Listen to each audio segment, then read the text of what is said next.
Bonsoir tout le monde. Je m'appelle Caroline Bourgeois, je suis la conservatrice auprès de la collection François Pinault et la curatrice pour la partie bourse de commerce du formidable travail de Charles Ray que nous avons fait conjointement avec Jean-Pierre Criqui, conservateur auprès du Centre Pompidou, ici présent, et qui a beaucoup aidé pour l'organisation de cette soirée, ainsi que Cyrus Goberville qui se promène quelque part, qui s'occupe des programmes de l'auditorium. Je tiens à particulièrement remercier Anne Wagner également et Pénélope Curtis, toutes les deux historiennes de l'art, toutes les deux ayant beaucoup travaillé sur la sculpture, toutes les deux ayant publié plusieurs ouvrages, et donc particulièrement intéressantes dans le cadre d'un propos sur Charles Ray. La soirée se passera par une un premier travail de Anne Wagner sur le travail de Charles Ray, qui sera suivi d'une proposition de Pénélope Curtis. Et ensuite, ce sera Jean-Pierre Criqui et Charles Ray qui proposeront un dialogue autour de musique. Et on arrivera aux alentours de 8h, 8h15 sur une table ronde qui nous rassemble tous pour jouer, parler, approfondir tout ce qui se sera éventuellement dit. Merci à tous d'être là. Et Ariel, it's your time. You should come here. Merci.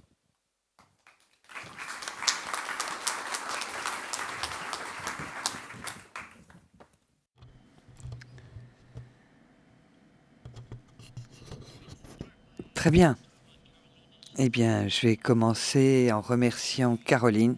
Elle est en train de s'asseoir là, mais je vous laisse vraiment la remercier pour cette très gentille présentation.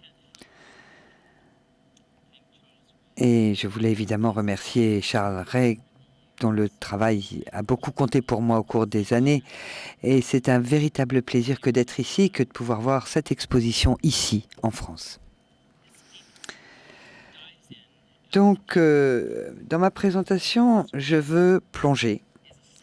Et ici, à l'écran, vous avez une citation de Nietzsche, une phrase qui, sur la naissance de la tragédie, qui est une phrase qui nous permet d'entrer dans la sculpture de Charles Ray. Comme Ray, Nietzsche était impressionné par le paradoxe entre surface et profondeur. Il disait « La clarité intense de l'image semblait cachée autant qu'elle révélait. Et bien qu'elle semble inviter à percer le voile et à examiner le mystère qui se cache derrière, sa matérialité lumineuse nous tenait néanmoins l'œil en suspens, en nous empêchant de scruter plus en profondeur. » Je propose que dans le contexte de ce symposium, le contrepoint du philosophe entre clarté et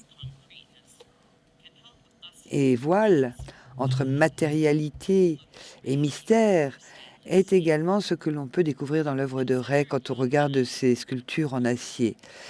Regardez Le jeune homme, cette œuvre créée en 2012 à partir d'un bloc d'acier que l'artiste a commencé à faire déplacer d'avant en arrière. Il est difficile de savoir comment la sculpture permet ces mouvements d'avant en arrière de manière pratique. Il est certainement vrai que ce jeune homme joue un rôle crucial dans l'évolution de la carrière de Charles Ray.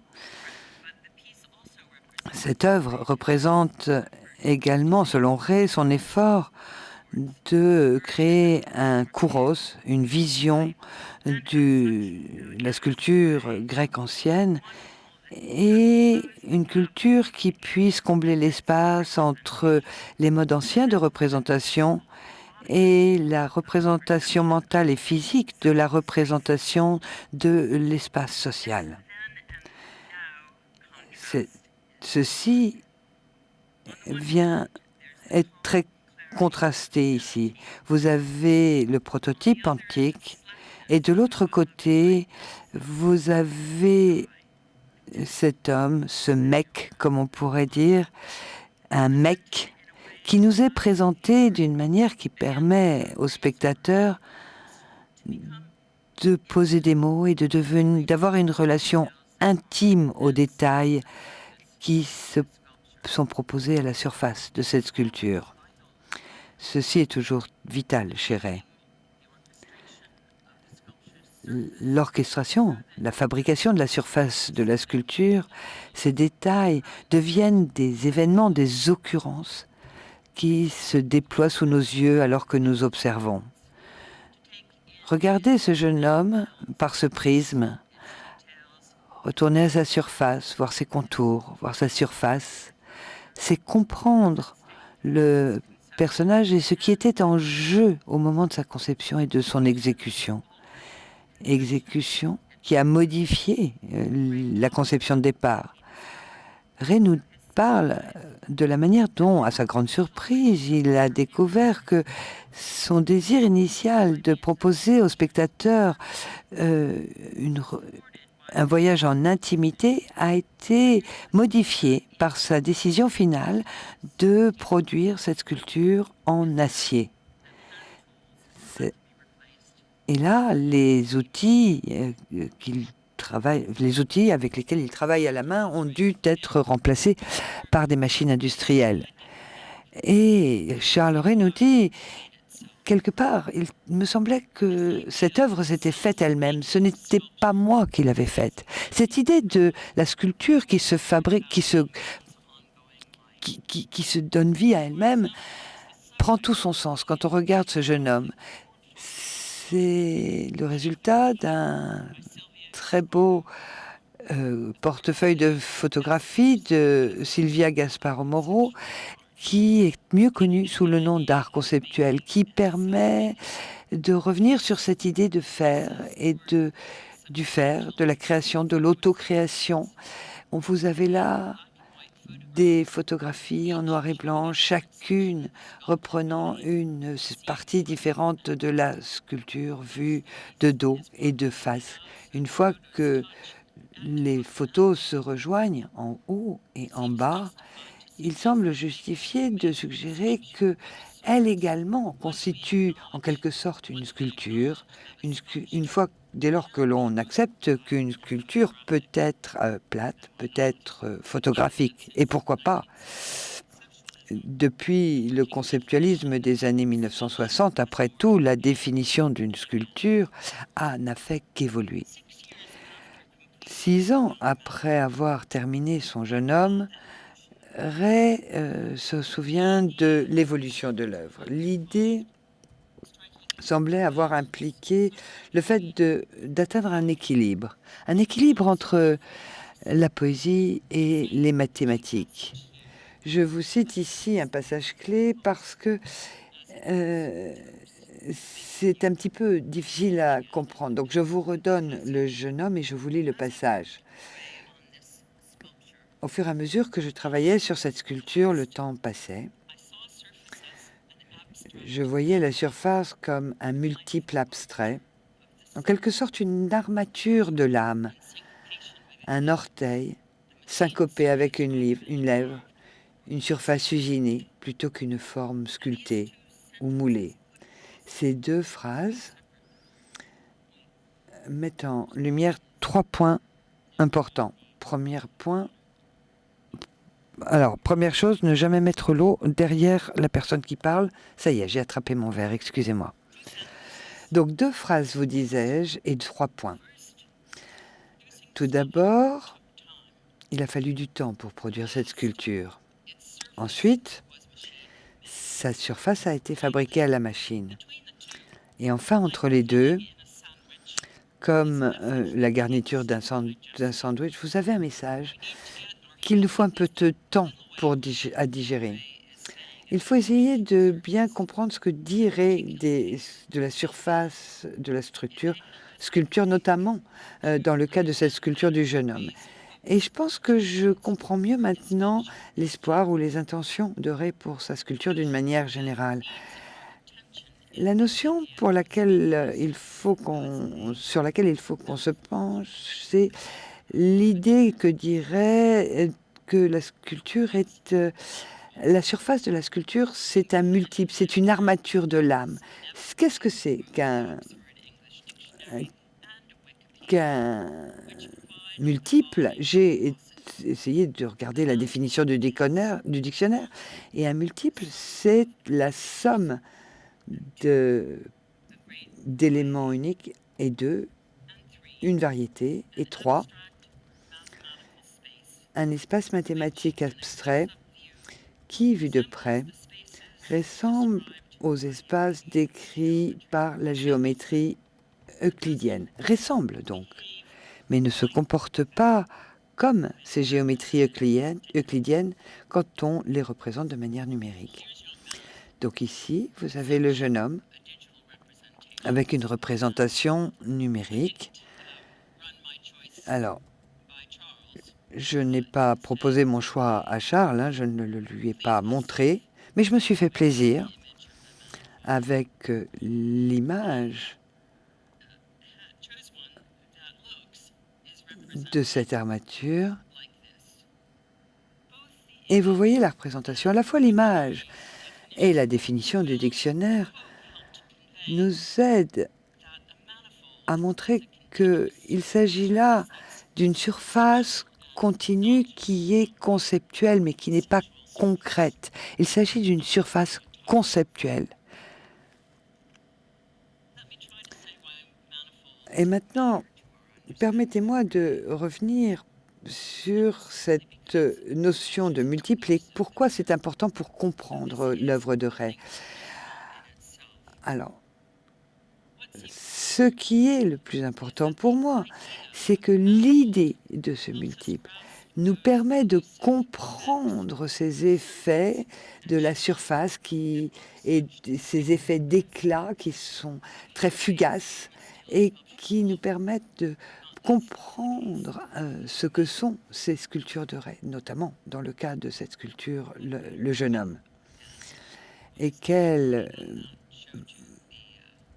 meilleur moment maintenant que pour vous montrer une juxtaposition de modèles générés par un ordinateur et de ma sculpture de choix. Ce qui est important, ce sont les cellules discrètes, ces petites formes, surfaces qu'elles partagent. Ce sont deux objets. L'un est réel, l'autre est théorique, mais qui semblent fonctionner entre 2 et 3 dimensions d'une manière qui nous permet de voir qu'il y a des surfaces que ces surfaces sont courbes et ne seront jamais plates. C'est vraiment à la conception du bidimensionnel et du tridimensionnel. Et il nous faut cette construction mathématique qui permette de semer le doute entre le bi et le tridimensionnel. J'espère que vous allez pouvoir continuer à me suivre avec cette notion, parce que pour moi, il n'y a aucune planéité d'impliquer dans cette sculpture.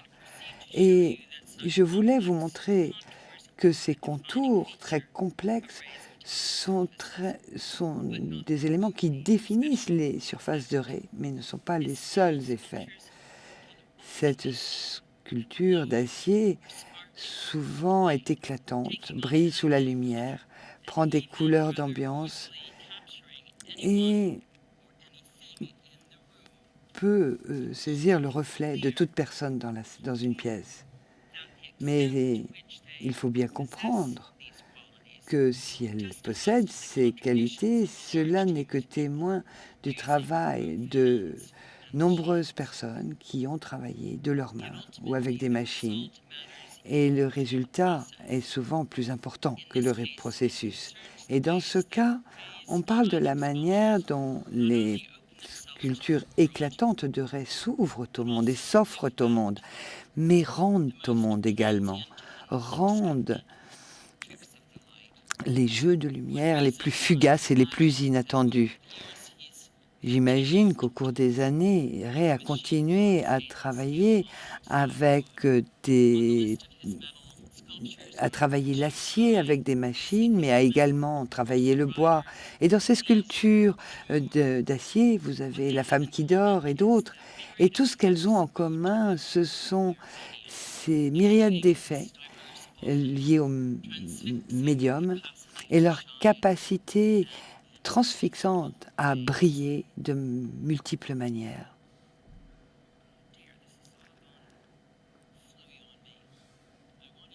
Alors, je voulais que vous regardiez encore ce jeune homme vu de dos et voir la douceur de la surface de la sculpture qui transforme la texture de la peau de la surface de la sculpture.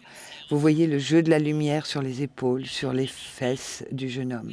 Et dans tous les cas, et nous l'avons déjà vu, dans les bureaux, sur un club de golf, cours de golf ou marchand, nous l'avons tous vu, ce jeune homme.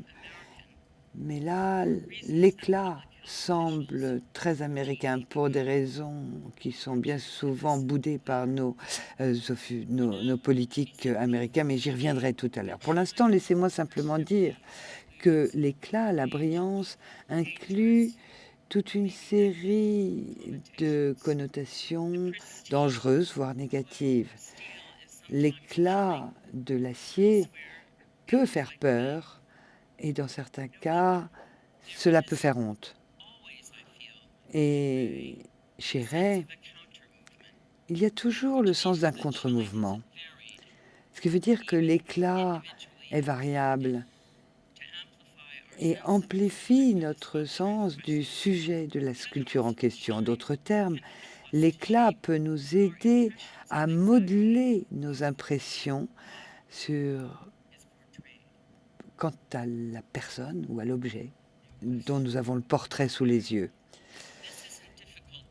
Alors, et tout ceci est assez aisé à prouver. Regardez ces quelques exemples. On commence par l'argent.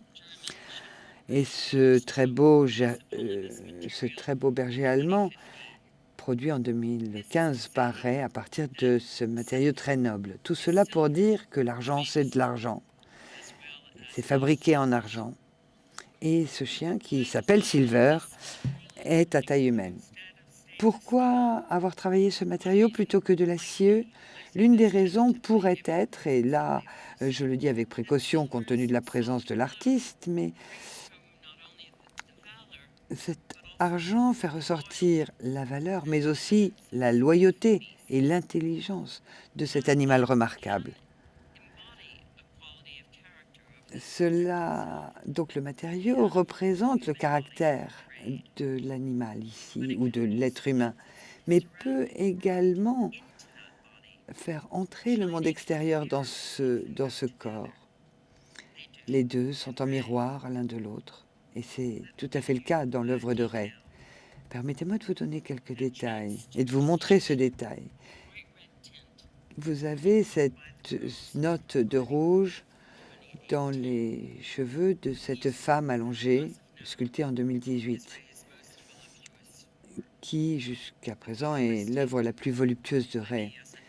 Cette photo, eh bien, c'est moi qui l'ai prise dans le studio de l'artiste. Et le reflet rouge, en fait, rebondit depuis une étagère peinte dans un processus de réflexion, et là, que l'on peut caractériser comme étant le caractère et le contenu de l'œuvre. Et en toute honnêteté, il est peu probable que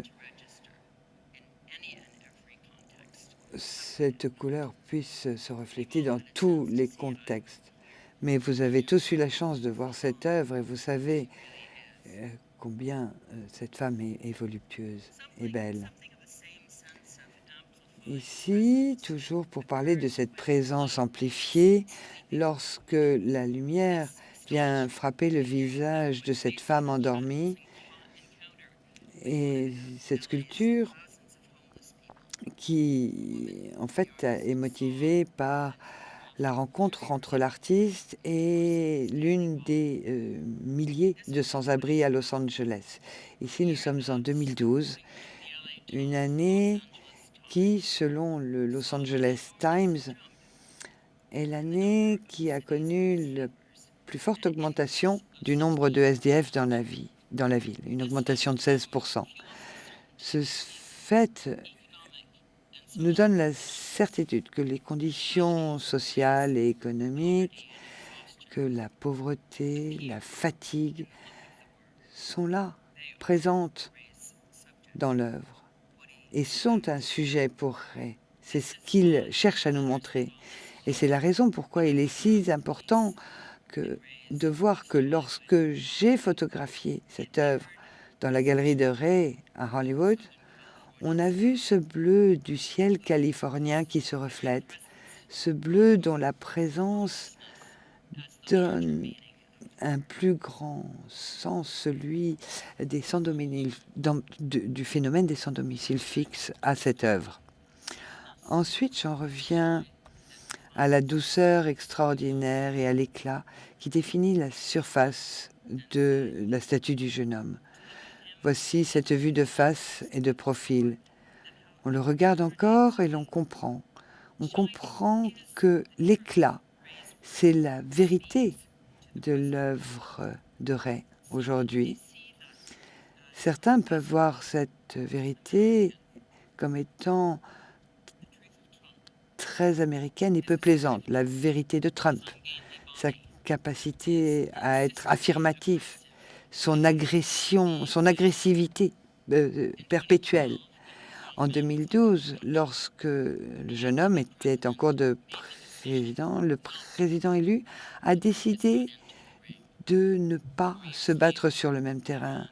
Et 4 ans plus tard, il s'est présenté et il a gagné les élections.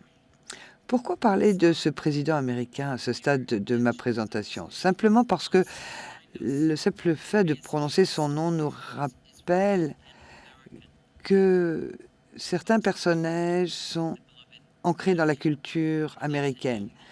Ce jeune homme, les animaux domestiques tant aimés, la femme sans abri, ce sont des archétypes de la culture américaine, nous le savons.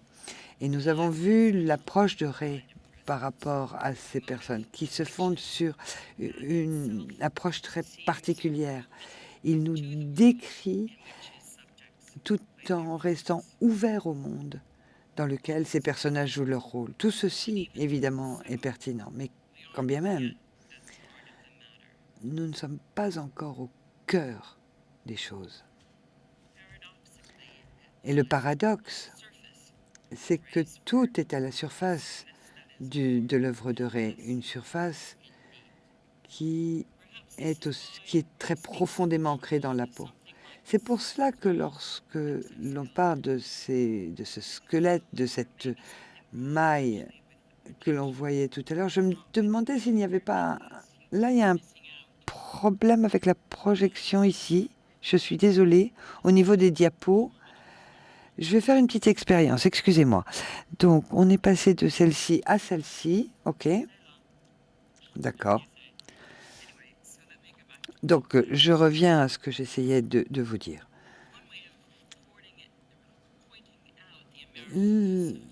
Pour montrer le côté très américain de l'œuvre de Ray, c'est de montrer le trop du travail sur l'acier.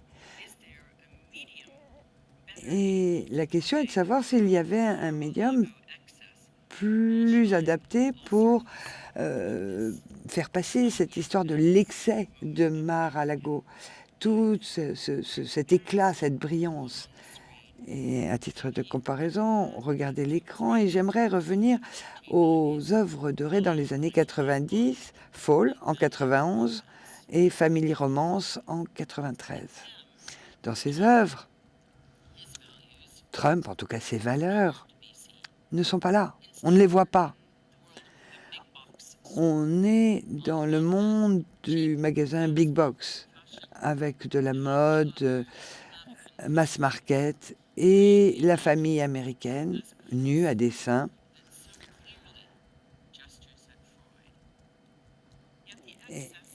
Et l'excès dans ces deux sculptures de mannequins nous dérange. Et il y a peu de chances que le spectateur puisse trouver sa place dans le monde en regardant ces sculptures. Mais si l'on regarde la surface brillante du jeune homme, à l'inverse, on revient à une question très actuelle. Où nous positionnons-nous par rapport à toutes ces tentations très brillantes qui nous entourent? Est-ce que nous sommes dedans ce monde de paillettes et ce monde brillant, ou est-ce que nous sommes dehors? Est-ce que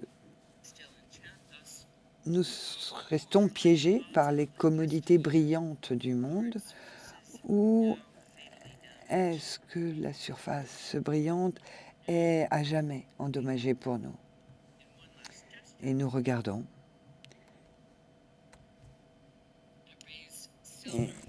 Et revenons au travail sur argent de Ray. On n'est plus sur de l'acier,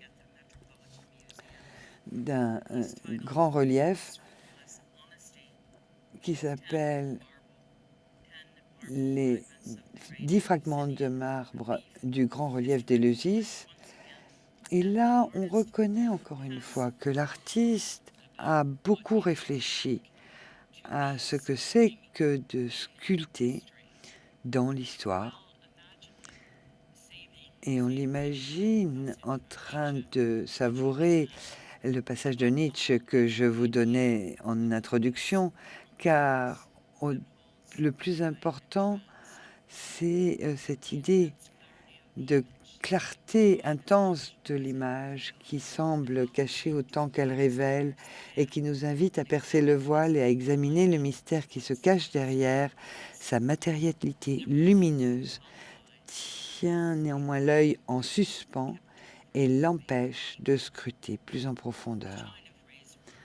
L'éclat de l'œuvre de Ray est sans aucun doute quelque chose qui nous tient en suspens et dont le rôle est de nous tenir en suspens.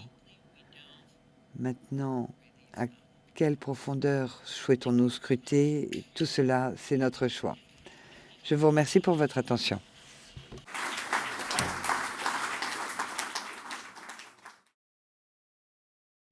Je reviens à l'anglais. Merci beaucoup. Je vais vous donner une perception extérieure sur l'exposition.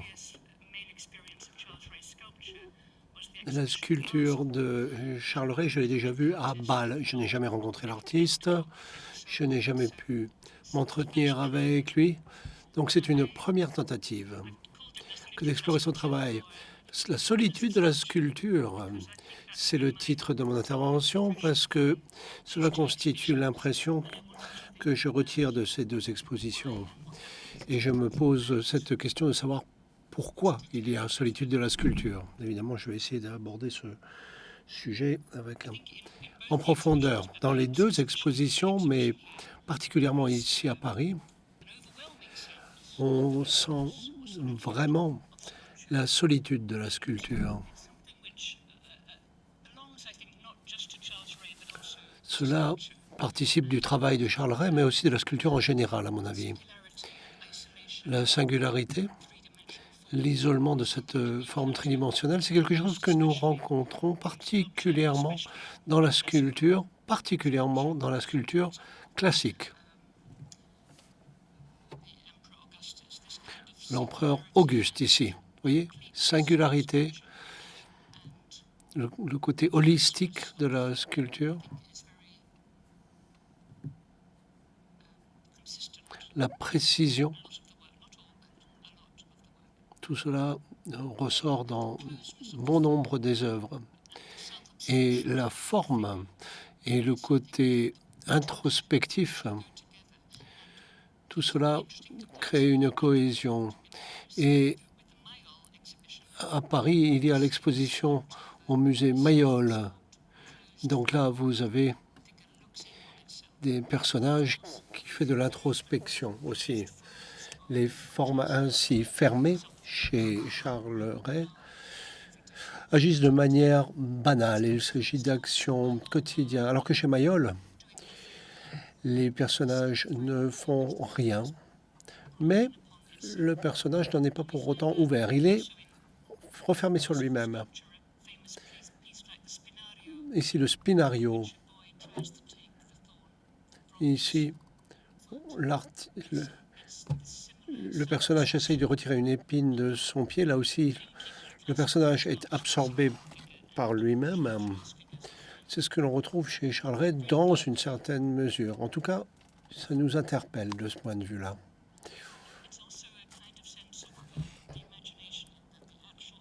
En fait, là, il s'agit d'un personnage qui refait son lacet. Donc, l'artiste convoque notre imagination, évidemment. Et là, évidemment, l'épine n'est pas présente. L'objet de l'action n'est pas là. L'objet, on le devine, on le comprend. C'est notre imaginaire qui nous fait le voir. Et il en va de même dans cette sculpture de Charles Ray. Cette solidité, le côté lisse de la surface de la peau, c'est tout à fait remarquable. À mon sens, cette sculpture-ci nous renvoie à des sculptures classiques. L'exposition ici à Paris convoque Rodin dans une certaine mesure. Il y a des similitudes avec Rodin et avec d'autres sculptures, bien que la porosité ne soit pas la même. Donc, je crois que l'analogie est plus grande par rapport à la sculpture classique. J'ai évoqué le mot de solidité. Solidité qui est particulièrement inhabituelle dans le monde de la sculpture, alors que là, on sent non seulement le côté refermé sur lui-même, mais le côté solide. Ici, le spinario. Même sentiment d'isolement, le personnage refermé sur lui-même. Le personnage est impénétrable. On retrouve ça chez ce petit garçon qui a une nouvelle voiture, la nouvelle coccinelle. Et cela semble être une activité physique et mentale que le spectateur ne peut pas partager.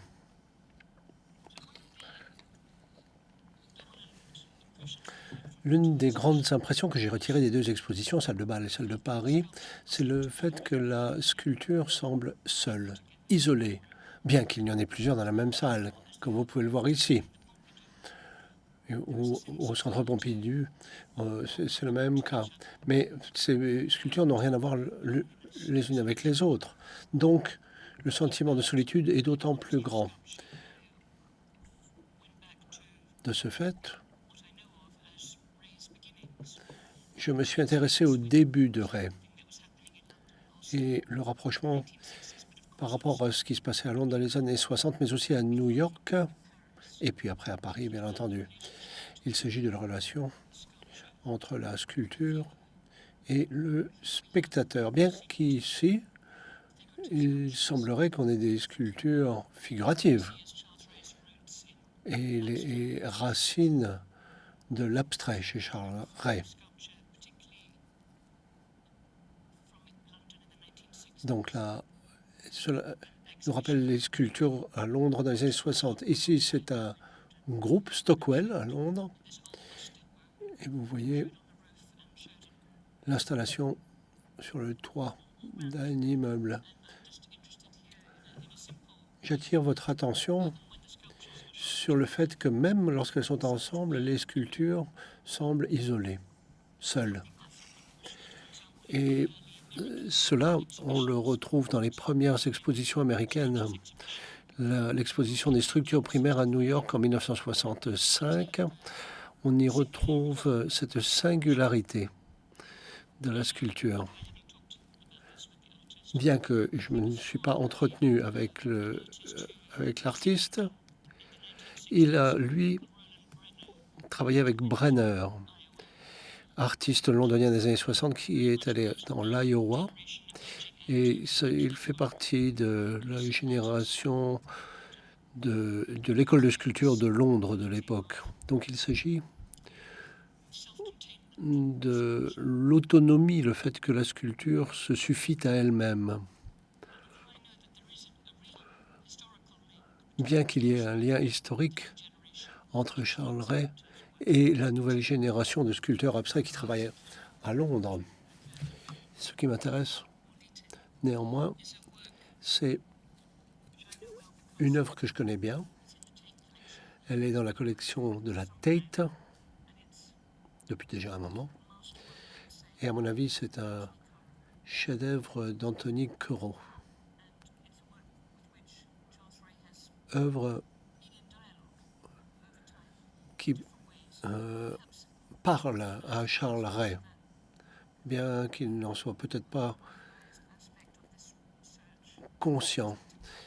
Il y a là un dialogue qui est une quête qui est très intéressant. Et on retrouve ça dans un catalogue de 1999, je crois.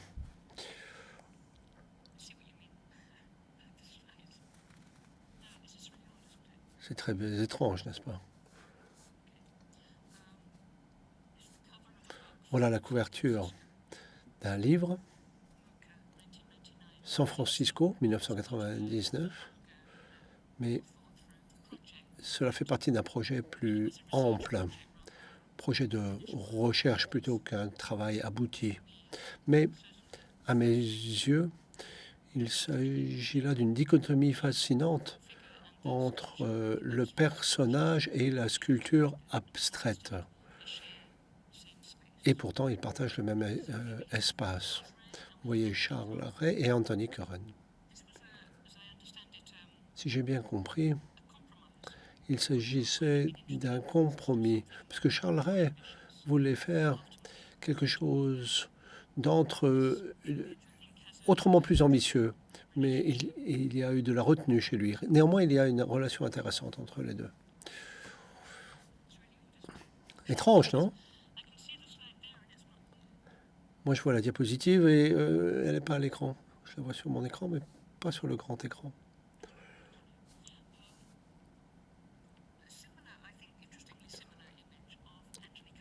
Anthony Corot, le voici, avec une nouvelle œuvre en 1965 à Whitechapel. Vous avez le personnage vertical, l'artiste, en dialogue avec une sculpture qui est plus ou moins horizontale. Pour autant que je sache, l'intérêt que portait Charles Ray à tout cela, c'est ce que vous voyez là, et aussi ce tableau d'Edward Hopper. Il se prénomme bien Edward, n'est-ce pas? Oui, oui, il se prénomme bien Edward, il n'y a pas de doute. Donc là, c'est un tableau de 1931, Femme dans une chambre d'hôtel. Et je crois que l'on peut voir dans cette image, quelque peu sombre, on y retrouve Anthony Corot et aussi la notion de cette relation entre ce personnage à moitié nu et la forme abstraite, horizontale de lit, verticale de part et d'autre, personnage qui est à demi nu mais qui pourrait être nu dans le cadre d'une autre sculpture. Et je crois qu'il y a une relation profonde entre le vertical et l'horizontal. Le vertical figuratif, l'horizontal abstrait. Mais évidemment, ce serait trop manichéen que de présenter les choses de la sorte. Early One Morning, c'est cette sculpture telle que l'on voit à la Tate. Ici, vous voyez la relation que l'on peut vraiment établir. Ça nous rappelle la présence très forte de l'horizontalité dans l'œuvre de Charles Ray. On retrouve ça beaucoup dans l'exposition. Donc il y a le lit horizontal que l'on retrouve dans d'autres sculptures. Il y a des sculptures d'une très grande diversité. Néanmoins, il y a cette horizontalité souvent présente.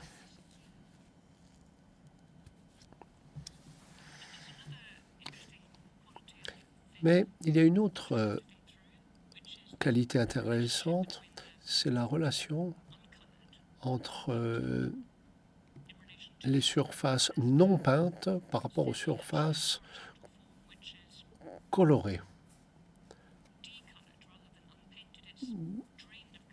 Donc là, la forme verticale, l'auteur, lui, est plein de couleurs, alors que la forme abstraite, devenue abstraite, a perdu sa couleur.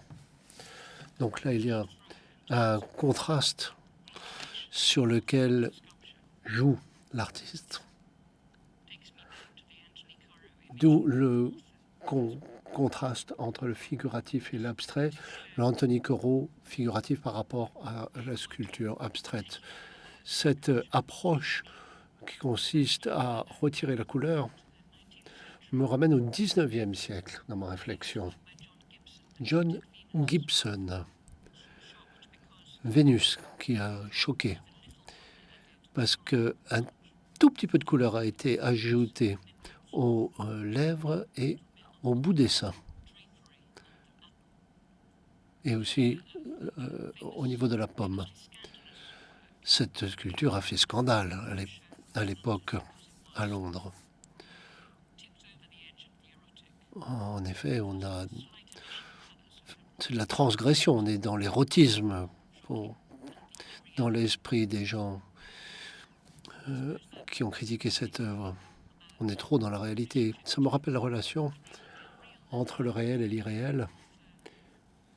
L'auteur, l'artiste, qui est présent, est-ce une œuvre d'art aussi, ou est-ce simplement l'artiste qui regarde l'œuvre?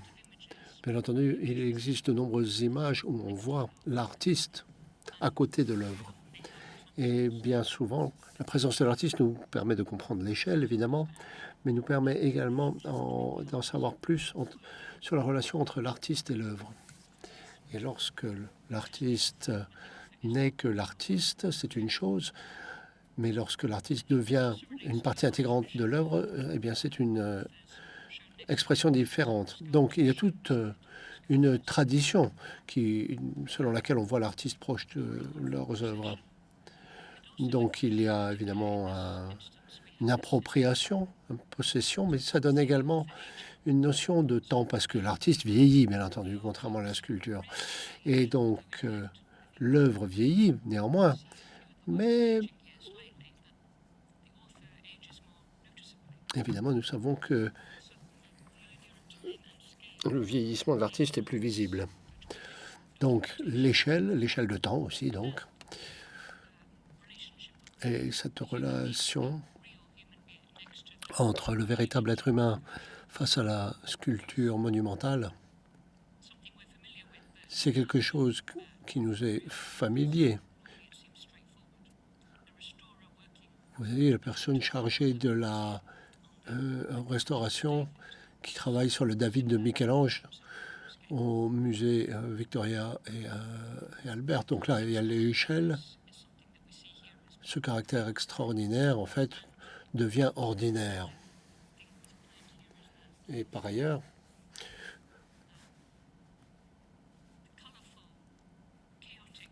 vous voyez la foule bigarrée, colorée, nombreuse, alors que la sculpture est isolée, seule et dépourvue de couleur. Vous voyez le contraste. Cette dichotomie me rappelle une scène telle que celle-ci, prise à Venise. Vous voyez le garçon avec une grenouille, isolé de cette foule un petit peu hétéroclite.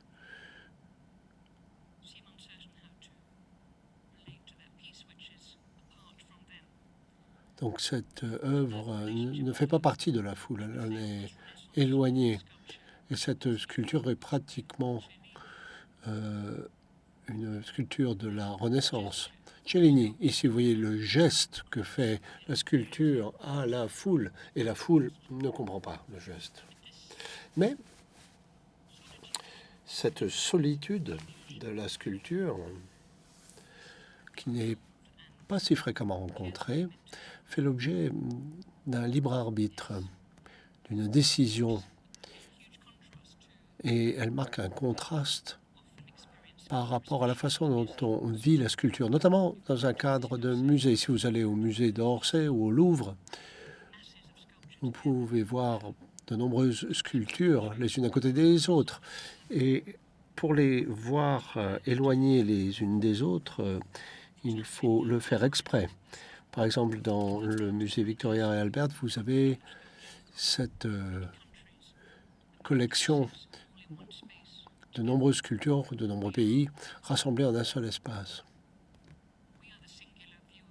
Et en fait, quand on est seul spectateur dans cette salle, c'est le spectateur qui est singulier, isolé, voire seul. Donc ici, fin du 19e siècle.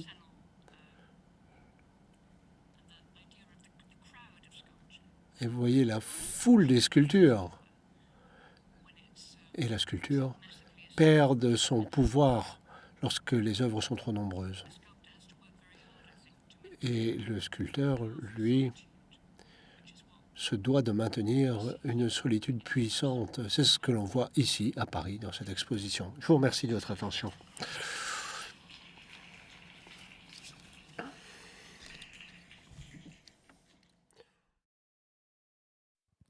Bonsoir. Je vous parle en français une seconde. Voilà, Charles Ray, mesdames et messieurs. Je vous applaudis.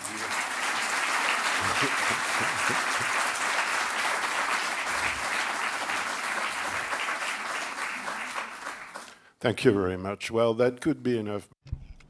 Merci. On pourrait s'arrêter là, mais il faut que l'on parle quelques minutes. L'exercice auquel nous allons nous livrer tous les deux est un petit peu inhabituel. Charles, il y a quelques mois, vous m'avez dit que vous prévoyez de lancer une station de radio. Parlez-nous de ça un peu. Bon, c'est pas encore le cas, hein. Mais vous l'envisagez, non? Oui. C'est pas une station de radio qui diffuserait de la musique. Moi, je marche souvent le matin, tôt le matin, et vers 4h30 du matin, j'enregistre sur mon téléphone, je parle dans mon téléphone, et ces notes vocales, bien souvent je ne les écoute même pas, mais ça me permet de réfléchir.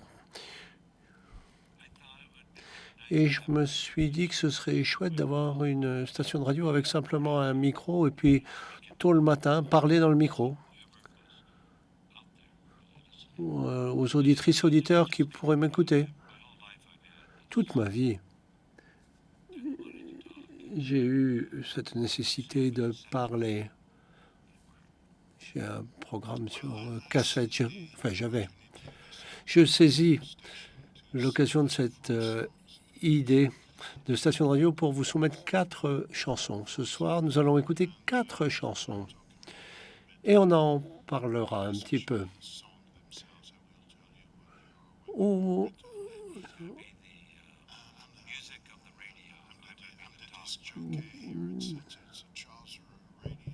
non, la radio de Charles Ray, vous voyez, radio, vous voyez le jeu de mots.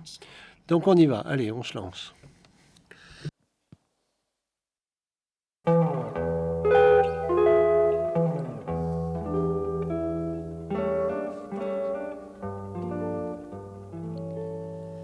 I've flown around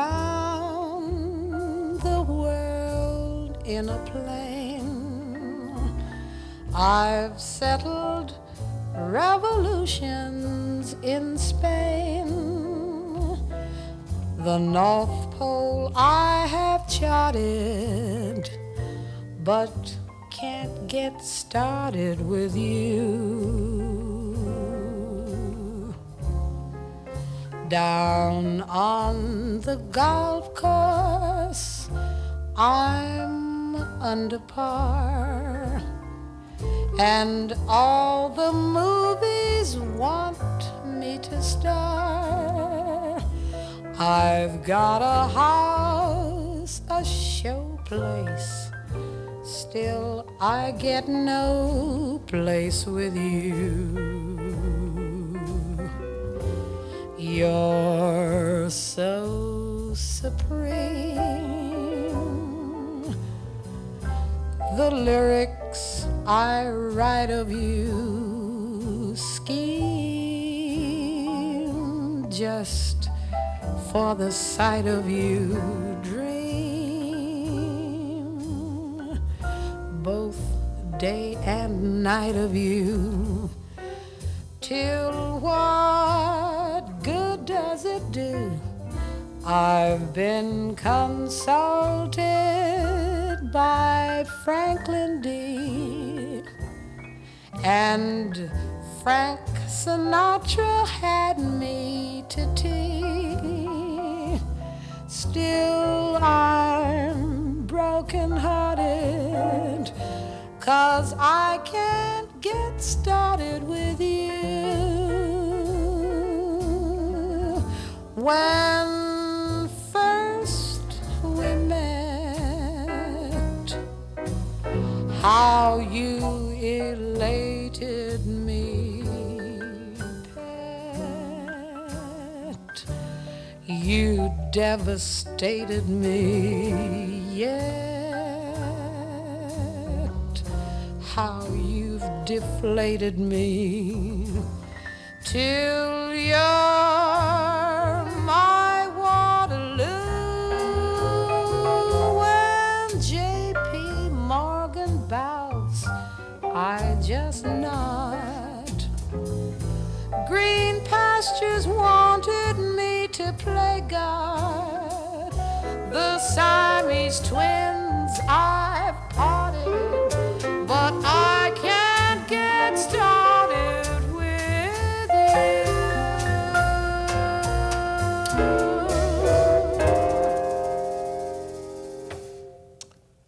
Well, that's it. This is Carmen. Carmen McRae, 1955. I Can't Get Started With You. Chanson écrite en 1936. Ira Gershwin, qui a écrit les paroles, le frère de George. Les paroles sont particulièrement magnifiques.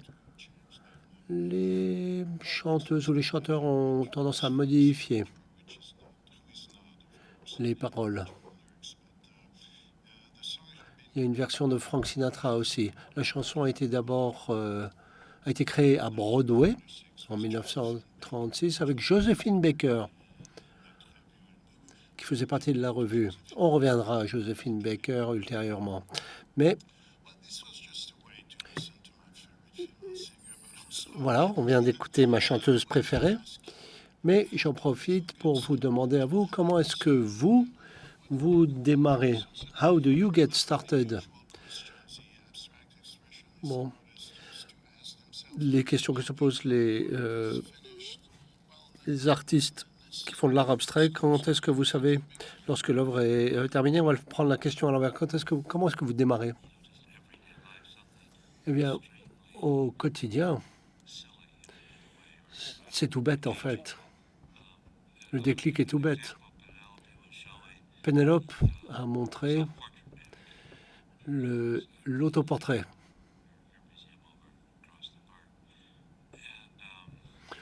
Que l'on retrouve au Louvre.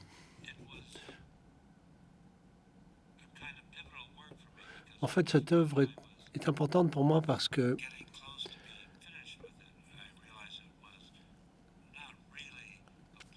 je me suis rendu compte que ce n'était pas vraiment un portrait de moi,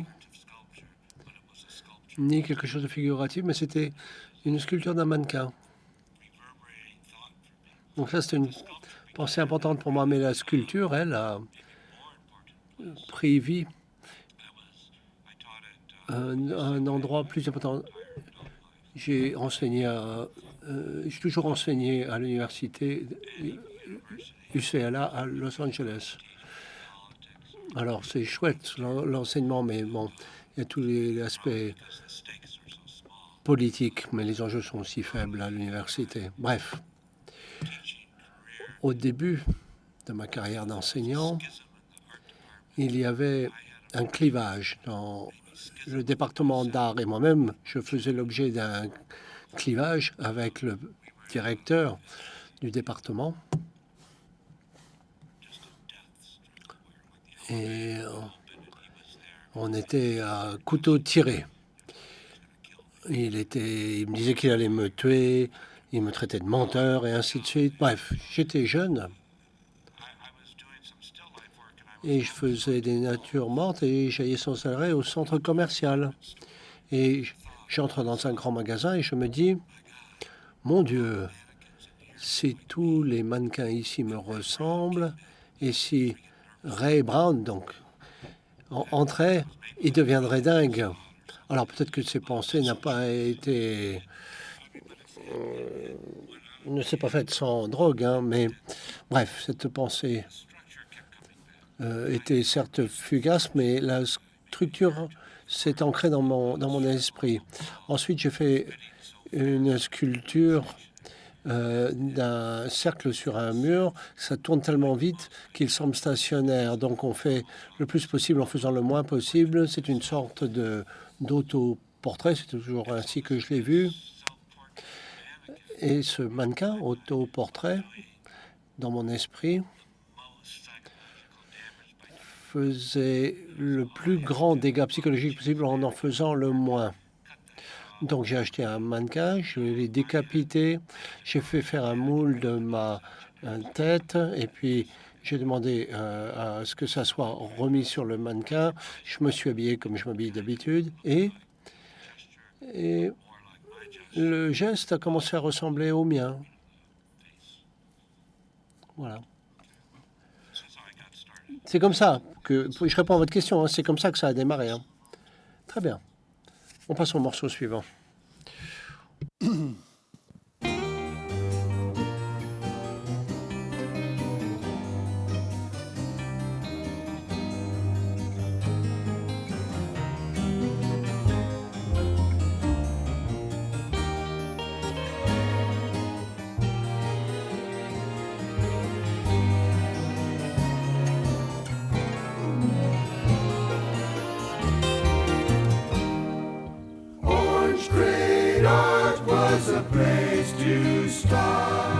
Orange Crate Art was a world apart. Home for two with view of Sonoma, where there's aroma and heart. Ooh, memories of her Orange Crate Art.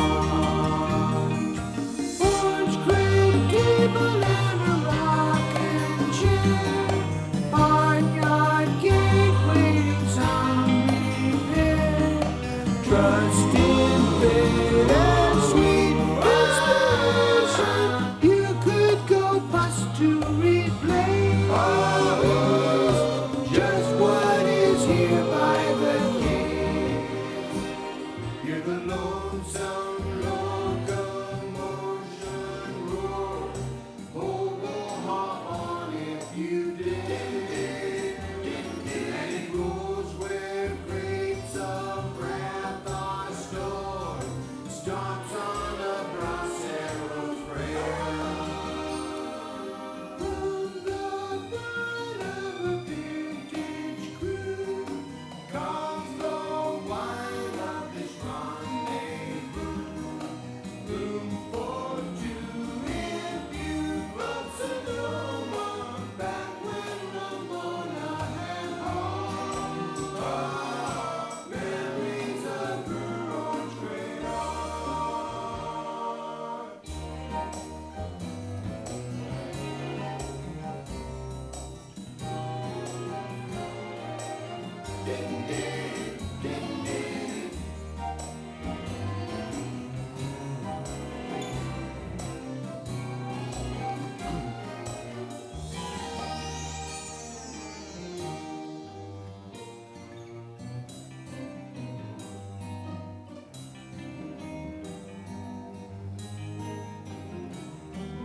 Room for two if you love Sonoma, back when Ramona had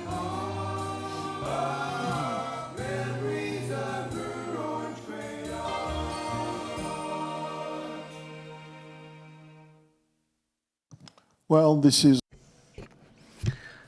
Donc, Orange Great Art, Brian Wilson, Van Dyke Parks, l'album éponyme 1995. C'est un titre que j'ai découvert, je dois l'admettre.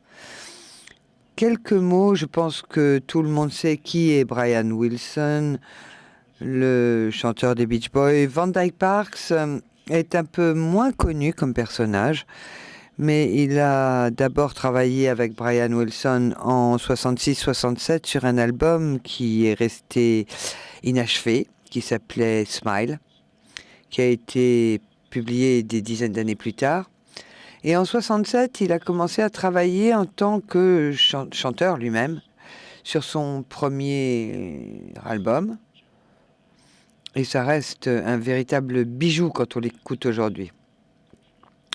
Et il se trouve que vous étiez bon ami avec Van Dyke Parks. Dites-nous 2 mots de tout cela. Comment l'avez-vous rencontré? Et quelle est votre relation avec Van Dyke Parks? Alors, je l'ai rencontré il y a très longtemps.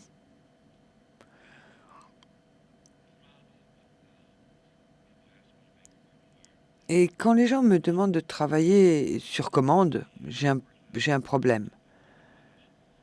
Bien souvent, mes œuvres de commission sont refusées. Et Madame Prada m'a demandé de faire une sculpture pour Milan. Donc j'y ai réfléchi. Et au bout d'un an, j'ai proposé qu'on fasse une école. Et je voulais 5 sujets. Il y avait l'espace, la forme, la symétrie, la composition, l'artiste, le mathématicien, le philosophe, il me semble. C'était ça l'enseignant d'ailleurs de l'école. Et Van Dyke, ou la symétrie, je ne sais plus si j'ai dit la symétrie, c'était un autre sujet. Bref. Et Van Dyke est l'une des personnes que j'ai contactées. Et je lui ai dit, est-ce que tu veux venir vivre à Milan pendant 1 an avec moi et enseigner dans l'école d'art? Il ne m'a pas vraiment dit non, mais il m'a pas vraiment dit oui non plus. Alors on a commencé à se retrouver, à se rencontrer. Et on est devenus potes. Donc vous étiez un fan, un admirateur avant de le rencontrer. Vous écoutiez ses disques? Non, pas du tout. Ah vraiment? Non, non. Non, j'en avais entendu parler. Mais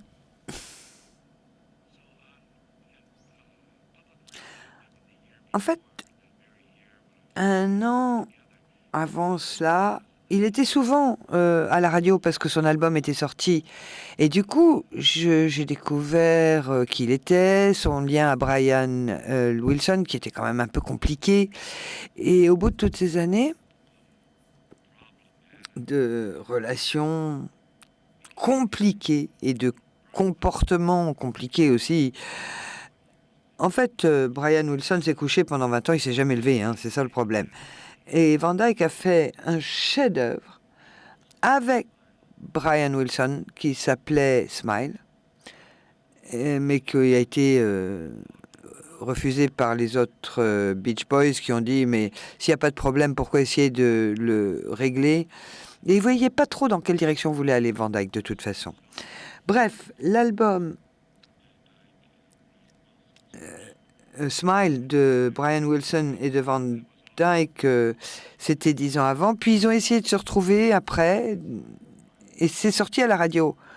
Et c'est pour ça que j'ai appelé Van Dyke, en fait. D'accord, j'ai une question sur ce titre en particulier, qui nous ramène au titre précédent, d'ailleurs, d'une certaine mesure, parce que Orange Great Art, la première phrase, c'est « Orange Great Art is a way to start ». C'est un moyen de commencer. Qu'est-ce que ça veut dire Orange Great Art? Ben, pour moi, ça peut vouloir dire plusieurs choses. Ça peut parler d'une caisse d'orange, d'une fille qui porte une caisse d'orange. Pour moi, ça convoque également l'idée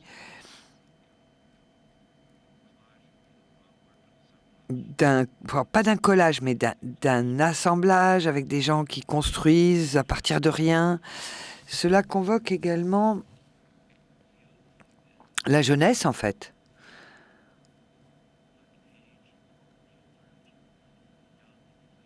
Vous savez, c'est comme les meubles que vous achetez quand vous êtes jeune, que vous quittez la maison. C'est votre tout petit appartement, hein, donc c'est votre maison, vous allez y être heureux. Et vous prenez des caisses d'orange pour vous servir de tabouret, d'étagère, de bibliothèque. C'est comme ça que vous avez commencé aussi? Alors, j'ai pas fait exactement ça. Hein. Mais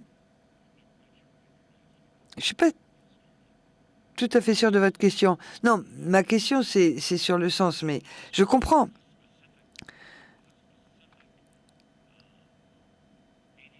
Je pense pas qu'il y ait une signification spécifique. Et Brian Wilson chante les paroles, mais Van Dyke...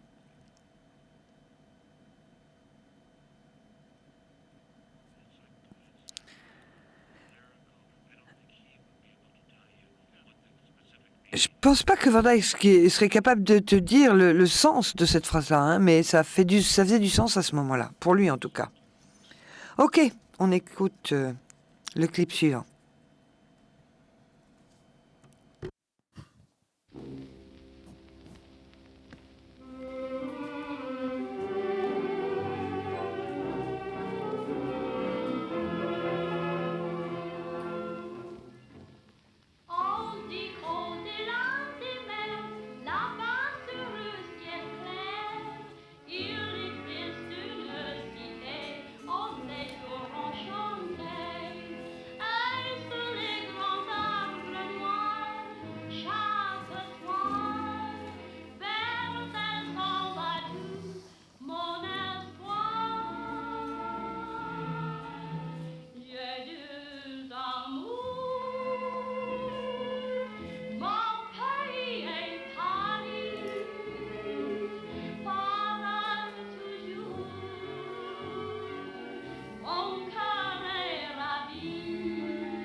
Well, this is Josephine Baker, of course.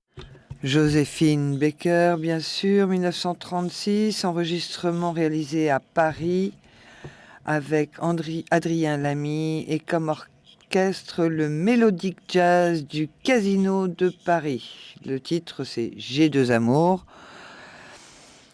C'est du français, vous l'avez sans doute remarqué. C'est pas tout à fait évident au début, mais c'est du français. J'ai deux amours, mon pays et Paris.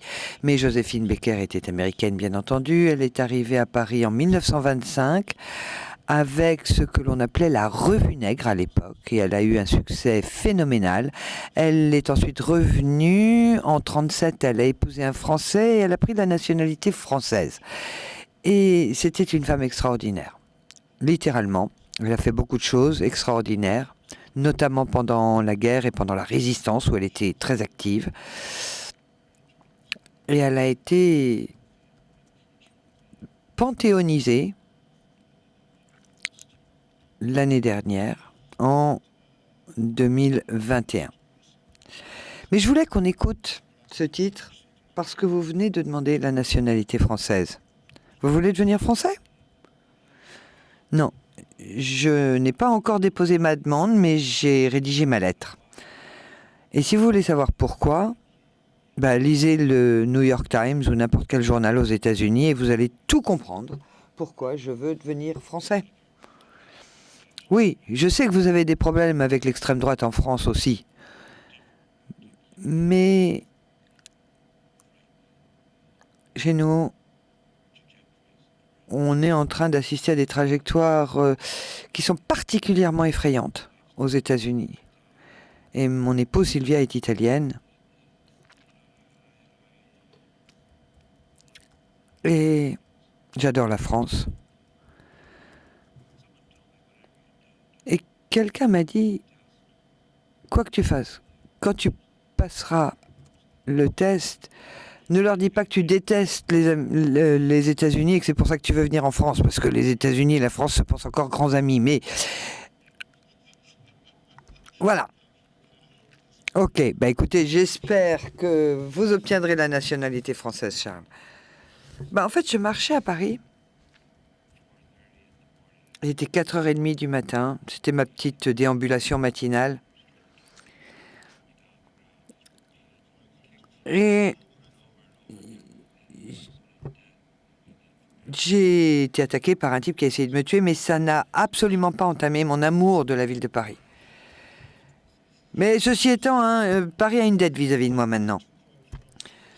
Alors, pour citer un autre titre, With a little help from a friend, vous deviendrez citoyen français, du moins je l'espère. Alors, dernier extrait sonore, c'est également une vidéo, donc on va regarder tout cela, ce clip. Mais avant, je voulais qu'on parle des mannequins. Vous en avez parlé, et Penelope Curtis nous a montré des images de ces mannequins. On a vu le premier mannequin autoportrait, avec le chapeau, là. Et ensuite, on a Oh, Charlie, Charlie, Charlie. Est-ce que vous les avez revus récemment ? 30 ans après les avoir créés ? Au fur et à mesure que les années passent, je les vois différemment, en fait. Et mon intention, parce que l'intention, c'est bien la chose la plus difficile à garder sous contrôle. Ça se dissipe. Mais j'assume 100% de la responsabilité pour les mannequins ou pour les autres sculptures. Mais c'est comme si j'avais le sentiment de pas les avoir créés. C'est pas moi. Quand je regarde Oh Charlie Charlie, je trouve que oui, c'est une œuvre sympa. Mais pour moi, c'est comme de l'artisanat ou de l'art folklorique. Même chose avec Family Romance ou Charlie Charlie. En fait,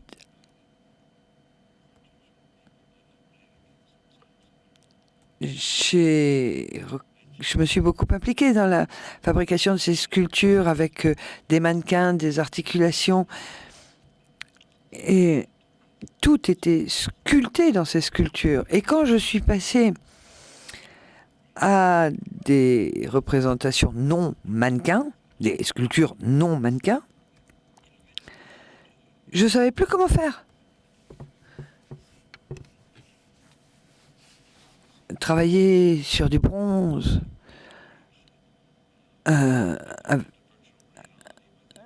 avec toutes les qualités académiques. Donc j'ai apporté la technologie des mannequins avec moi et tout ce que j'avais appris en travaillant sur les mannequins, toute la valeur de ces mannequins des années 90, parce que c'était la seule chose que j'avais faite. Et c'est ensuite que je suis passé au Charlie Charlie, à Family Romance. Et quand j'y repense, ils ont des qualités assez bizarres parce que, bon, on appelle tout des mannequins, mais j'en ai 7 auxquels on fait référence. Et les gens parlent de Family Romance comme étant un mannequin d'ailleurs. Mais Family Romance, ça n'a rien à voir avec l'idéologie du mannequin. Et ce ne sont pas des sculptures d'accessoires de grands magasins avec une relation au monde de la consommation. Il y a une relation psychologique au spectateur. Oui, c'est très complexe. Au centre Pompidou, on regardait ensemble Family Romance et vous m'avez dit, quelquefois je les appelle Bob, Carol, Ted et Alice. Non, mais là je disais une blague, hein. D'accord. Donc le dernier titre que nous allons écouter ensemble, une date de 2015, c'est le John Spencer Blues Explosion et le titre c'est Wax Dummy.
Well, that's it. Thank you. This was the Charles Ray. Merci. C'était la radio Charles Ray, grâce à la Bourse du Commerce et au Centre Pompidou.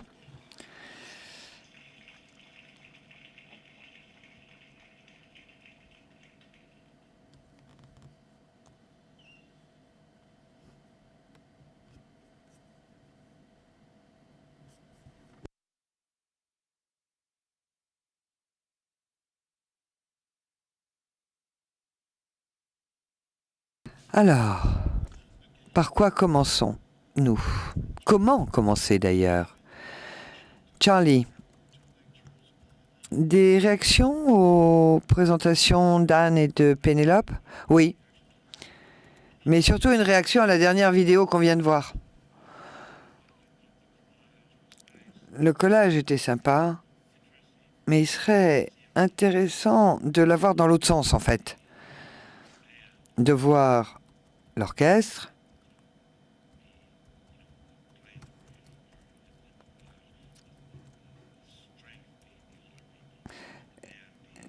que la force en fait ce soit les personnes âgées, que l'orchestre soit totalement submergé par les personnes âgées. Non mais ils n'existent plus. Non mais on peut le faire avec le film, hein, il suffit de le monter à l'envers et de le projeter à l'envers. Ok, bon, on le fera une autre fois. Alors, sur les deux présentations d'Anne et de Pénélope, moi j'étais surpris par le rôle de la photographie pour toutes les deux. Vous utilisez la photographie de différentes manières, des photos que vous avez prises, Anne, dans l'atelier de Charles, et des photos que Pénélope a trouvées pour sa part. J'ai beaucoup aimé celle avec Anthony Caro jeune,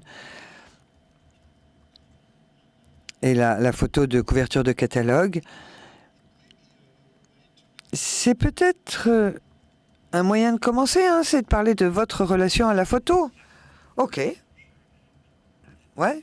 Mais la question, je vous la renvoie en fait. Parce que j'ai beaucoup aimé les deux présentations qui ont été proposées. Je les ai toutes les deux beaucoup aimées. Mais c'est compliqué pour moi. Je les écoute pas autant que je ne les pénètre en quelque sorte.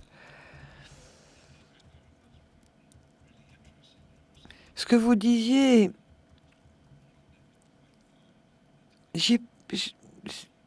en fait, quand vous avez parlé de l'éclat, c'est quelque chose que je n'avais jamais envisagé comme vous l'avez décrit.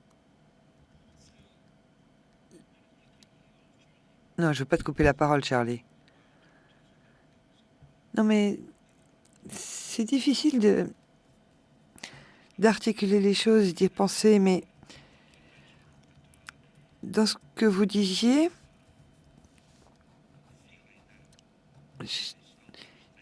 j'ai le sentiment que ces sculptures se construisent elles-mêmes avec le temps. Elles prennent du temps. Je les regarde, je modifie les choses petit à petit. Pour moi, c'est ça que ça veut dire, elles se construisent elles-mêmes. Mais les outils, la meuleuse, les limes, le rôle de Sylvia, quand je lui demande ce qu'elle en pense, quand je demande aux ouvriers ce qu'ils en pensent.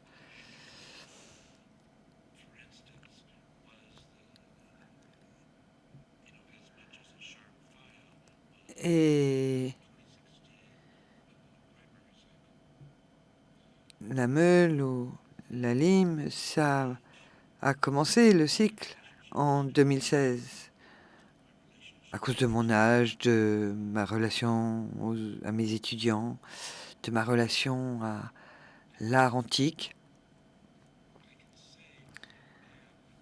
Avec Young Man, avec le jeune homme, je voulais faire des courbes et des boucles. Et John Mikulski, avec beaucoup d'affection, est resté le jeune homme avec ses boucles qu'il avait sur une plage à Venise. Mais je pense pas que c'est aller en arrière, hein, tout ça. C'est plutôt aller de l'avant.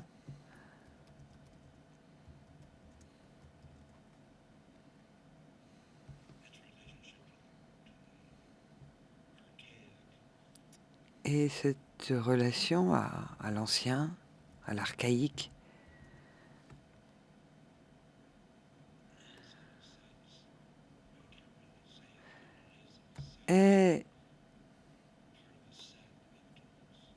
fait partie de cet ensemble d'outils, en quelque sorte. Non, mais je comprends. Je comprends parce que, pour moi, cela veut dire que vous n'essayez pas, vous n'avez jamais essayé de produire un Kouros, mais ce jeune homme est là, il nous regarde. Hier, vous souvenez-vous, on était dans le musée et vous avez dit c'est un électeur de Trump. Non. Alors, j'ai dit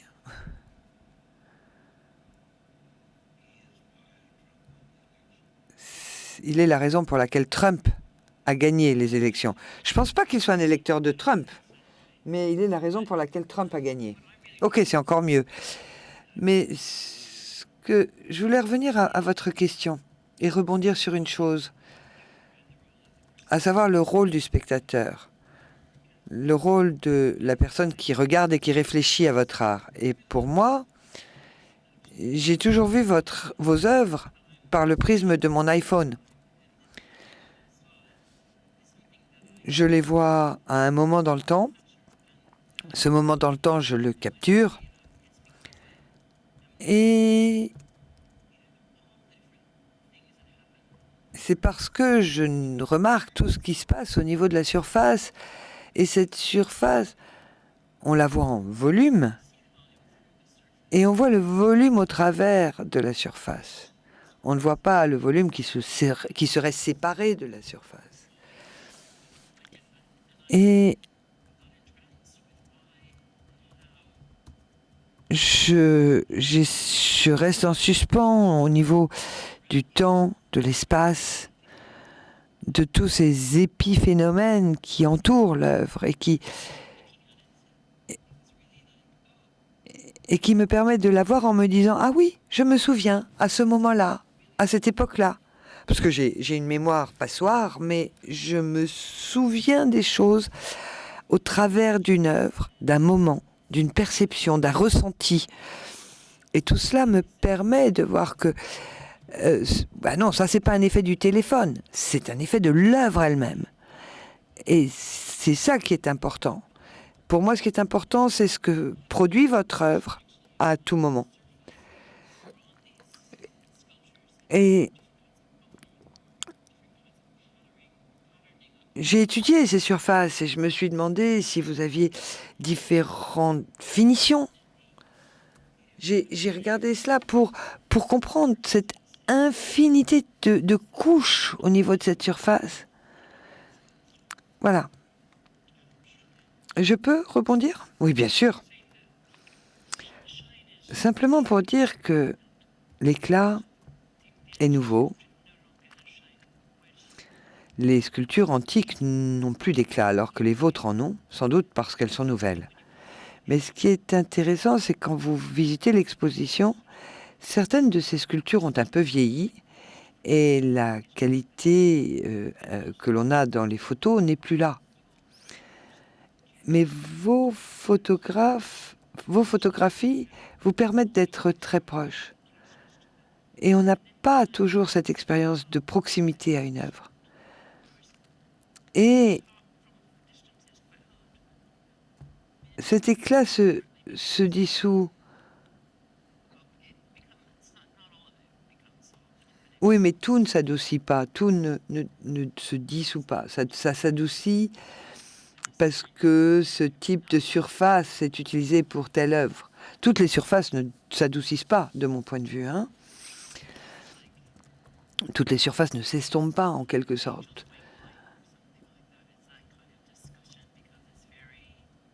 Et on a des discussions parce que tout cela, c'est très visuel. C'est un phénomène extrêmement visuel.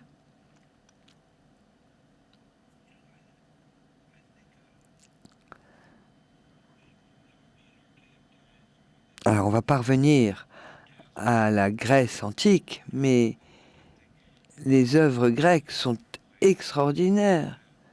Et je continue à les voir à chaque fois d'une manière nouvelle. À chaque fois que je vais au Met, ça m'éblouit dans un contexte différent de celui qui avait présidé à l'éblouissement des Grecs anciens. Donc,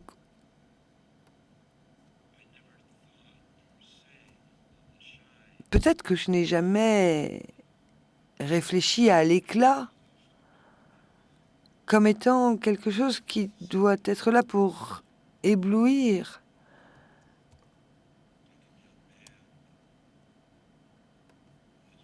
C'est une surface lustrée.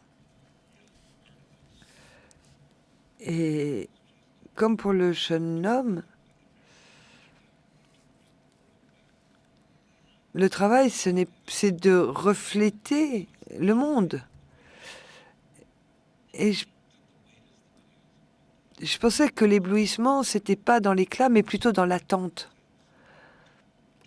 Dans l'attente? Oui, dans l'attente du temps. Est-ce que c'est pas important de savoir si la statue sera encore là dans 500 ans. Ce qui est important, c'est d'avoir le sentiment qu'elle le sera. Si on a une guerre nucléaire, peut-être qu'elle explosera, mais elle ne fondra pas. Alors, avant de préparer ces présentations que vous nous avez proposées ce soir, vous n'aviez pas vu les deux expositions, mais il y a beaucoup de nouvelles œuvres de Charles Ray dans ces expositions, y compris des esquisses, des marbres.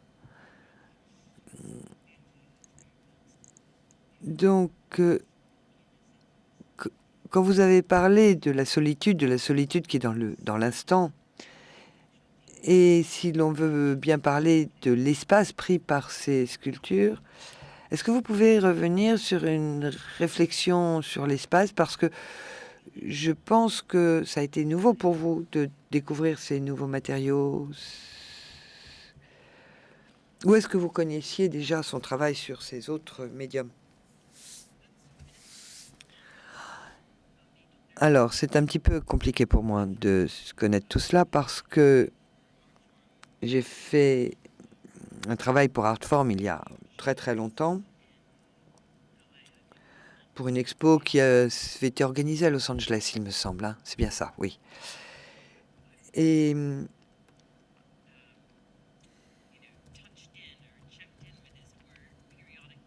j'ai gardé le contact avec son travail régulièrement au cours des années.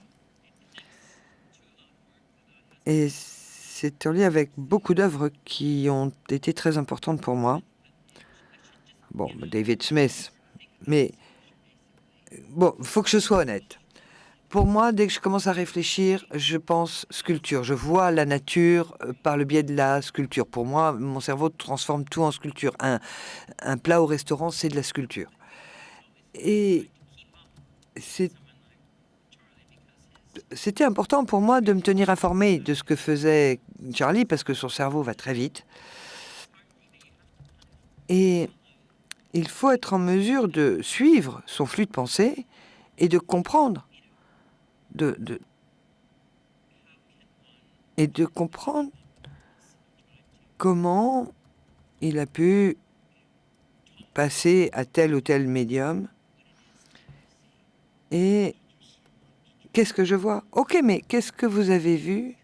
Et qu'avez-vous pensé de la nouvelle sculpture papier? Il y en a une ici, une grande croix, un grand crucifix. Il y en a deux d'ailleurs. Une sous la rotonde et une troisième qui est exposée au Centre Pompidou qui s'appelle Portrait de la mère de l'artiste. Est-ce que vous avez été surprise par ces œuvres? Oui, ce sont les premières que j'ai vues sur papier.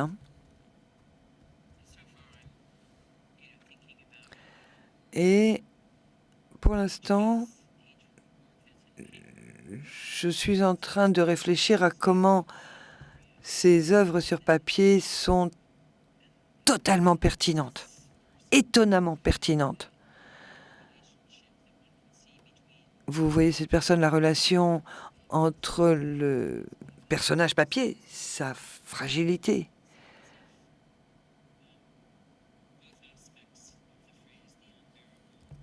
et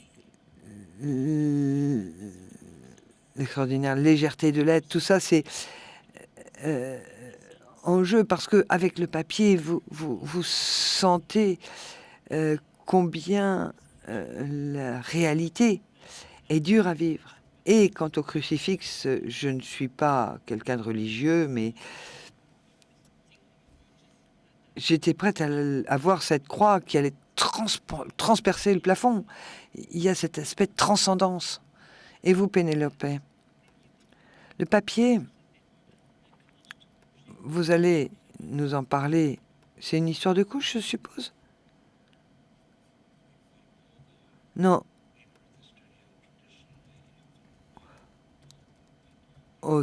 À l'atelier, on prenait de la pulpe de bois, on le mettait dans l'eau et on fabriquait le papier en le mettant sur un tamis. Or là, on prend des feuilles de papier que l'on trempe dans l'eau, qu'on dépose dans un moule. Donc c'est comme un moulage en fait. Donc vous avez fabriqué le moule dans lequel vous déposez le papier. Oui, absolument. C'est pour ça que c'est pas bizarre. C'est comme un moulage.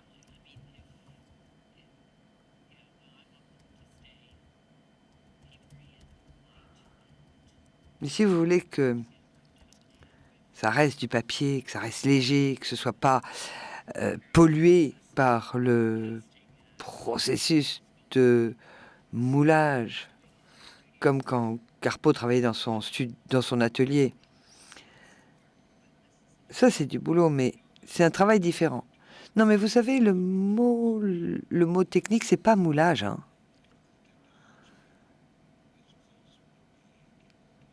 La technologie, c'est en fait la même technologie qu'on utilise pour fabriquer les coques de bateaux. Donc c'est presque du laminé en fait. Ça permet de laminer les couches de papier comme on fait avec les fibres de verre, hein. C'est comme dans l'industrie navale. Et vous utilisez cette technique de lamination, vous déposez une couche de plastique, vous faites un vide et la pression atmosphérique va évacuer, va chasser l'eau et va pousser le plastique dans le moule. Oui, ce qui est quand même assez inhabituel, c'est qu'elles sont tridimensionnelles. Et dans votre relief, on voit le côté plat du moule.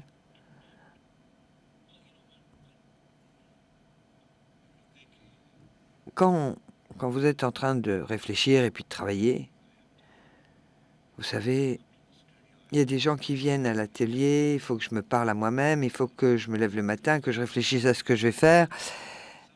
Et toutes ces pensées vont quelque part. Mais il me semble que je vous ai dit à vous ou à Tim que j'y réfléchis comme étant des dessins, mais au lieu d'utiliser de l'encre et un crayon, j'utilise l'espace et le temps comme médium. Et je sais que tout ça va peut-être se dissiper d'ici un mois ou deux, mais c'est un moyen pour moi d'être présente dans l'instant. Il faut bien que je dise quelque chose. Ça ne veut pas dire qu'il ne se passe rien hein, quand je travaille sur ces œuvres. Ça ne veut pas dire que je ne suis pas en train de réfléchir à du dessin quand je les regarde, mais ce sont des sculptures. Et on peut utiliser le temps et l'espace comme un crayon. Enfin, pas vraiment, mais ça vous parle de mon intérêt plus qu'un destin. Et ça vous dit plus d'une notion d'une maille de cellules. Je suis passée de cette image, donc de la production de fibres de verre. On a parlé de family romance. Et l'un des premiers travaux figuratifs sur lequel j'ai travaillé, c'était la jeune fille seule. Parce qu'à l'époque, je pensais qu'il y avait du potentiel dans le figuratif. Comme Judd aurait dit, il y a du potentiel dans les boîtes. Et c'est là que j'ai vraiment pris du plaisir à travailler en figuratif. Mais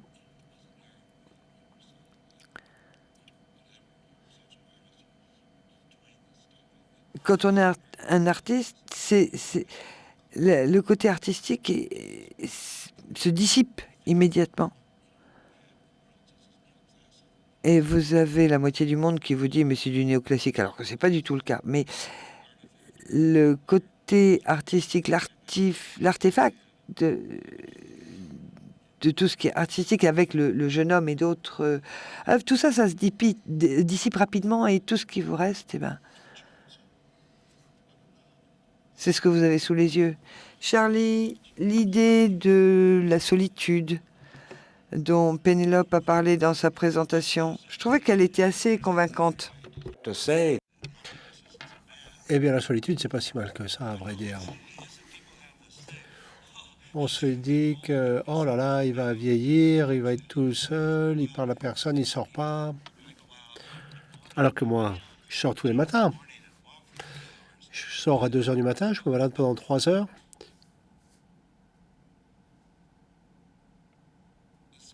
Mais les sculptures ne sont pas seules, parce qu'elles ne sont pas douées de vie seules. Elles sont douées de vie parce que nous leur donnons la vie. Si on voit de la solitude, c'est parce que nous-mêmes on souffre de solitude. C'est comme un poteau dans la terre, une espèce d'armature.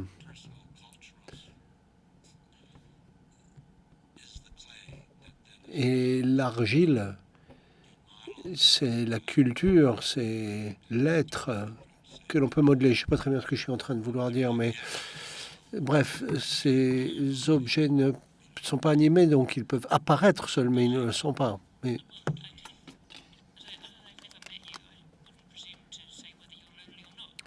donc, ne vous connaissant pas, je ne sais pas si vous êtes seul ou pas, mais pour répondre à la question sur l'exposition, j'ai d'abord vu plusieurs de vos sculptures à Bâle et j'ai été frappé parce que dans chaque salle, il y avait une sculpture. J'ai pensé que c'était en raison de la nature de la galerie, mais j'ai vu la même chose ici à Paris. Autrement dit, c'est vous qui choisissez le placement, la disposition. Si vous regardez une table, je fais une sculpture sur la table. Donc, je veux retirer les trajectoires narratives de la nature morte. Il y a une table, des choses sur la table, et il y a une cohésion. Il y a une relation donc entre 3 éléments. Plutôt que d'avoir un thermos, une boîte ou autre chose sur la table, ça n'aurait pas de sens. Mais ça, c'est plus difficile à faire que l'on ne pense, que d'établir cette relation entre la table, la structure et les objets. Donc, dans une installation, donc j'ai voulu faire ce boum, boum, boum, donc une série de pensées. Mais à Chicago, on met 3 sculptures dans une salle et lorsqu'elles commencent à former un ensemble, ça semble si simple, mais ça ne l'est pas. Lorsqu'elles constituent le moindre récit, l'argent, le chien, la voiture, ça écrit une histoire, ça. À ce moment-là, le spectateur n'a pas une relation avec la sculpture, les sculptures ont une relation entre elles. Mais moi, quand je fais ces sculptures, il y a d'autres sculptures autour, mais il y a comme une attirance. Oui, mais moi j'ai une petite question, si vous permettez. Charlie, peut-être qu'il serait utile que vous nous parliez de la surface que vous choisissez. Comment opérez-vous votre choix de surface? Ce n'est pas une décision. C'est pas une... Ça commence en fait par une maquette, une série de photos, un motif, il y a des distorsions, un moule du corps. Vous voyez? Et il peut y avoir dans le personnage qui relace sa chaussure, il y a des intersections, des croisements. Donc ça commence comme ça, puis petit à petit, on se retrouve avec un grand objet en mousse. Sur cette mousse, on met de l'argile. Il y a un assistant qui commence à sculpter l'argile. Et moi, je ne dis jamais à quelqu'un qui travaille pour moi de faire ceci ou de faire cela. Jamais. Quelqu'un qui a fait un geste, eh bien, je n'interromps pas le geste. S'il faut 6 mois ou 1 an, c'est comme ça. Vous voyez, je ne vais pas intervenir sur la façon dont on fait les orteils. Non. Même si ça dure très longtemps, 6 mois, 1 an, c'est pas grave. On peut passer à autre chose, certes. Et ensuite, il y a la question des motifs et de temporalité. Peut-être qu'il faut broyer quelque chose, l'écraser. On fait des dessins de ça. Et puis, il y a la main du robot qui intervient. Donc, la main du robot intervient, mais il y a déjà l'accumulation de la main de différents artistes ou assistants. Mais on se dit, ça c'est important, ça c'est important. Mais lorsqu'on modélise l'orteil, le pénis, l'œil, les cheveux, que sais-je encore, ces événements, ces différentes modalités de sculpture font l'objet d'une orchestration. Oui, je crois que je comprends. Mais ma question ne se pose pas au niveau de la production, mais au niveau de l'intersection entre la production avec vous et cet objet émergent qui va devenir une sculpture. Au bout du compte, lorsque l'on regarde une sculpture, on regarde le volume, la taille, et ainsi de suite, mais on regarde la surface. C'est ça ma question. Comment vous déterminez-vous la surface? Eh bien, la surface a une vision de moi. Moi, je n'ai pas de vision de la surface. Je n'envisage pas la surface.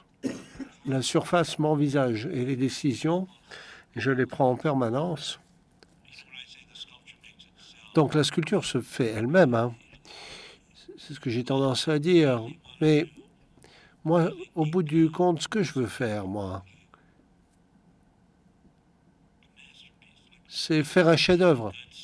Une super bonne sculpture que l'on ne pourra pas déplacer, qui sera sur place une fois terminée. Donc moi, je prends du recul et je me dis, mais non, c'est pas si bien que ça. Lorsque l'on voit un motif fait à la machine, ça ne fonctionne pas. Quand on voit un geste, ça ne marche pas. Quand on voit ce que la machine a laissé sur le dos du personnage, c'est comme si Dieu avait jeté une pierre sur le personnage.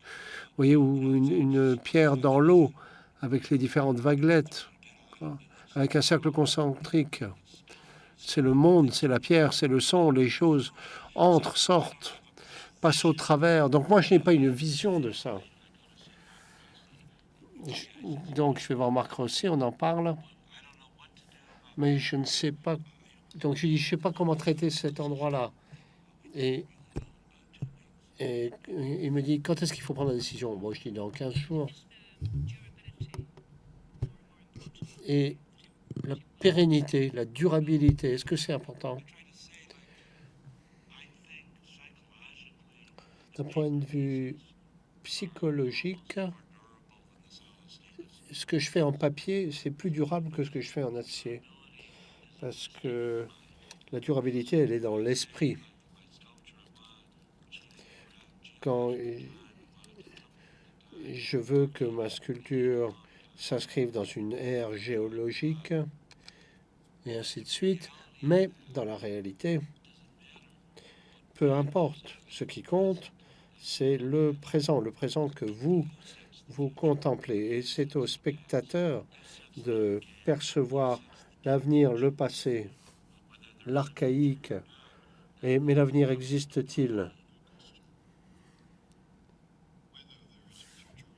Ah, l'avenir existe-t-il? Très bonne question. Peut-être qu'il ne nous reste pas assez de temps. Parlant de ça, on n'en a plus beaucoup de temps. On va laisser au public le soin de poser une question. Si vous voulez poser une question à Charles Ray ou aux intervenantes, n'hésitez pas, c'est le moment. Très difficile. Bon, ben, merci de votre silence, merci de votre présence et à bientôt, au revoir.